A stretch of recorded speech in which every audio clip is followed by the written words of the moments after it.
Alright folks, from Chula Vista, we're at Brunswick Premier for the premier event of 2011 on the JBT calendar. I just came up with that right now.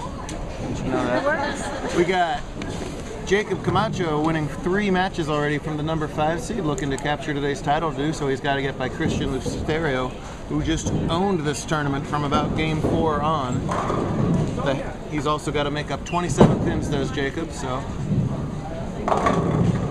with that potential spare here in the second frame, he'll have already made up 14 of them, as Kristian has gone spare open to start out his title match. Jacob defeated Shauna Schultz in round 1 of the stepladder finals, Shauna's first career top 5 event.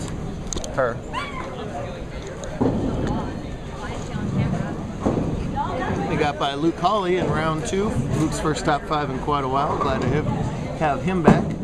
Jacob at the 5 pin, no trouble with it. Then he got by Jamie Spector in the semifinals, 237 to 206. Poor Jamie, it was her second stepladder loss today, as she also fell in the women's series title match, 196 to 190 to Jamie Spector, to Valerie Reagan rather.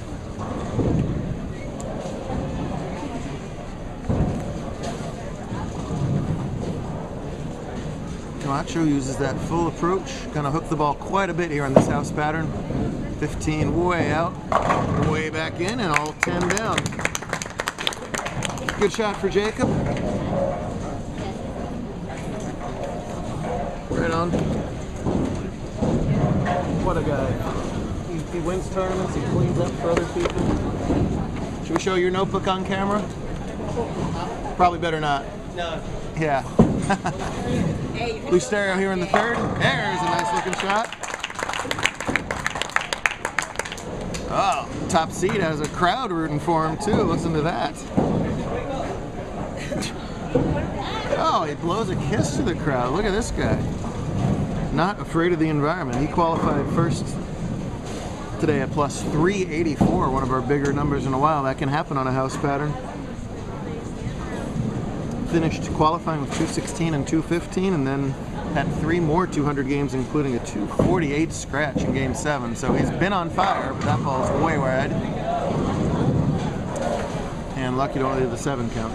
It's the dual-edged sword of qualifying first in a stepladder format tournament. We talk about it all the time. Yeah, you owned the tournament for the first 8 games, but then you got to sit around for over an hour.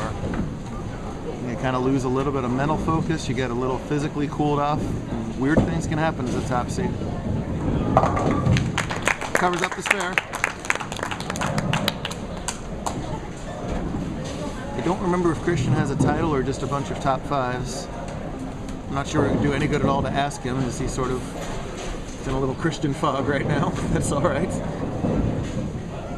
2 more bowlers wearing Tampa Bay red today. You saw the trend, people. Wear Tampa Bay red, make a title match. It's as simple as that. Oh, man.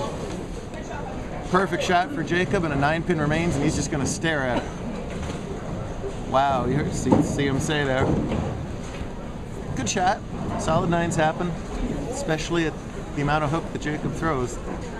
These bowling balls have no respect for those pins. That ball just curves right by the 9-pin. Should be a relatively simple spare. Well, let's see if he goes righty hook or lefty hook at it. He's been doing the lefty backup hook at some of his corner pins today. Woo! I did say relatively simple spare, did I not? As he just covers up that 9-pin. Good turnout today. 67 bowlers started today.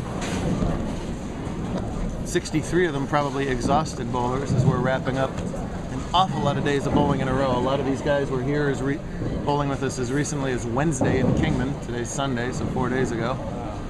And many of those people in Kingman bowled with us all through Christmas week at main event. So it's a bowling adventure over the holidays.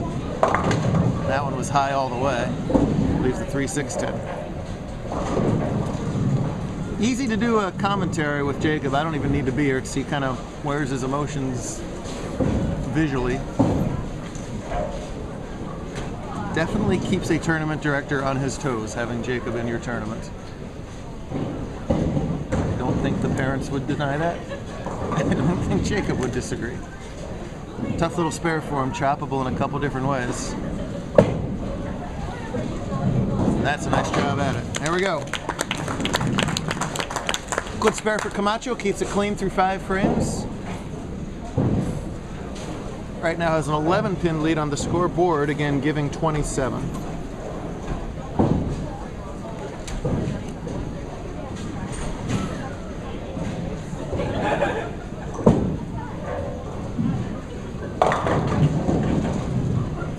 I think the lanes have changed quite a bit since Kristian bowled the 8th game. You see he's doing that right down the boards there between the 1st and 2nd arrow. I just don't think that ball is going to hold from there anymore. So he's got a number of different options. He can throw it a little bit faster. He can move left and cover a few more boards. He can change his hand position. He could change balls. It's where the, ooh, look out.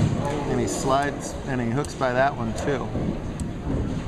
It's where the casual bowler doesn't understand just how complicated bowling is. It's not only making the right move, it's guessing from a number of potential options which move is the right move. Not only that, everybody's watching you. Not only that, I'm sitting here talking about you. Not only that, you've got 5 frames per lane to guess right and do it in. Bowling games go by very, very quickly, especially in pressure situations. That was way further left. Nice move. Real good move by Kristian there. He recognized what he had to do, made the adjustment. Shouldn't let that 10-pin get him down because that's a much better shot. If he can do that, he should stay in the pocket the rest of the match.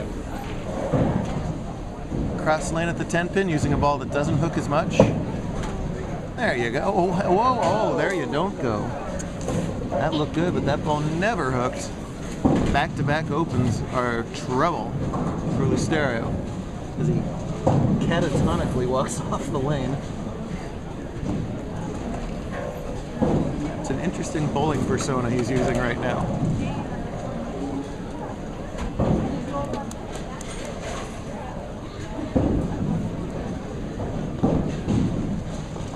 Jacob, I believe, a one-time champ with us. I know he's had at least one. Sorry if I'm shortchanging him. Get that 7-pin over.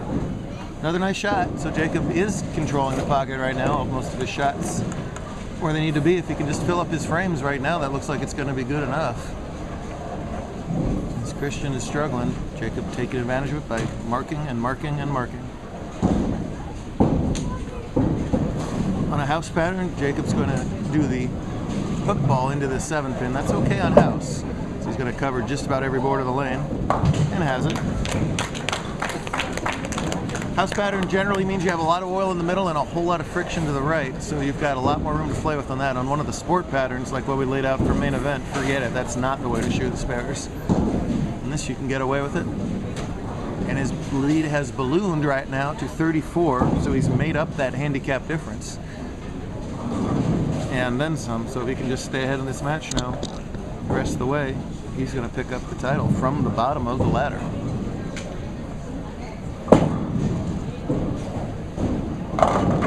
And that time the 7-pin falls down. Every shot a big shot in the bottom half of the title match, and that was a big strike for Camacho in the 7th.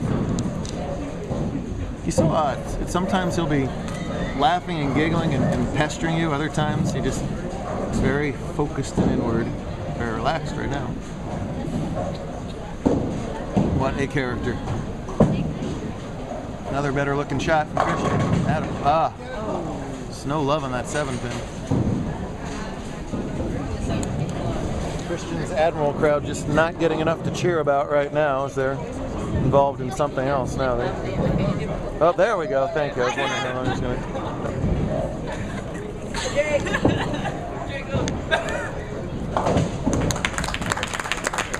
Meanwhile, back to the ranch, Kristian makes his 7-pin.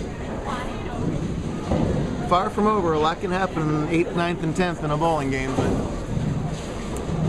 Jacob looks solid, and Kristian is throwing better shots the last 2 here. We'd love to see his 2nd strike of the title match right here.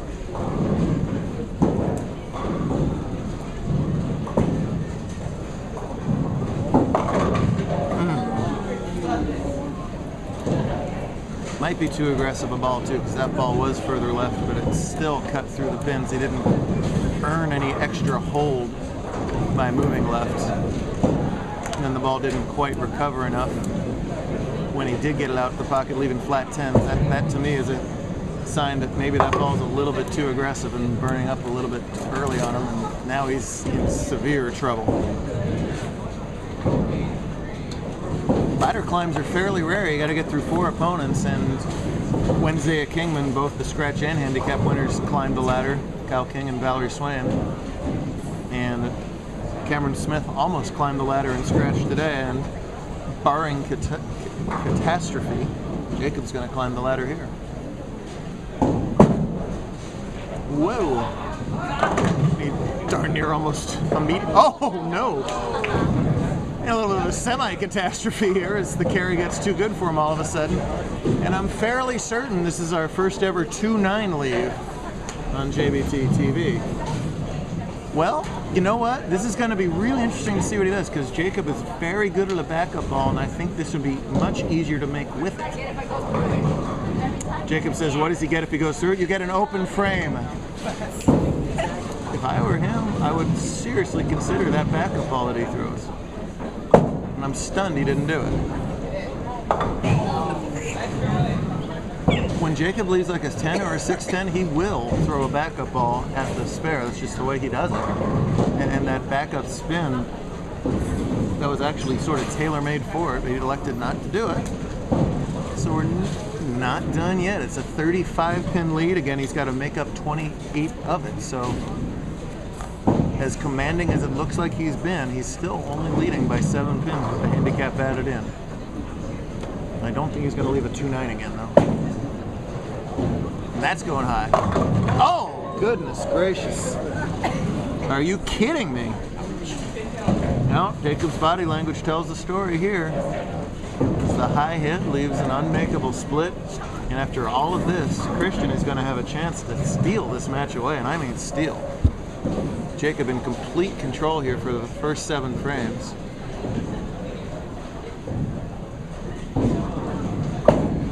Smart move is to get the 2, and he's going to. Good job there. But Kristian has himself a chance. My goodness.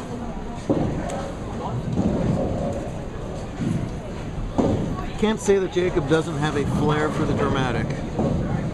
This is not the time that he wanted to show it. 27 pins the difference. With a theoretical mark here, Kristian would trail by 24. Oh yeah! And not just a mark in the 9th, but his best shot of the title match for the strike. And now it's Lusterio suddenly in a position to make Camacho double. Boy, we said it could change quick. That's as quickly as it can right there. If he fills 20 here, that would force Jacob to double. If he strikes here, he can win this tournament before Jacob gets up. Going high. All right. First thing first for Kristian, make the spare. His crowd is suddenly excited and nervous. Kristian appears to be zombie-like. Up fairly quickly at this choppable 3-6-10. Oh, look out. Oh, my goodness. Okay, so 136 for Lusterio. If Jacob opens, that's 161, which is a 25-pin difference. It's not enough. So virtually any mark, spare in like 2 or 3 pins, will win. Jacob has to mark to win the tournament. For a title. Oh, wow! An absolutely perfect shot. Solid 7. Spare is a win. Anything less is a loss. Boy, oh boy. 8 games of bowling, a 4-game stepladder finals, and it comes down to this shot to determine the winner.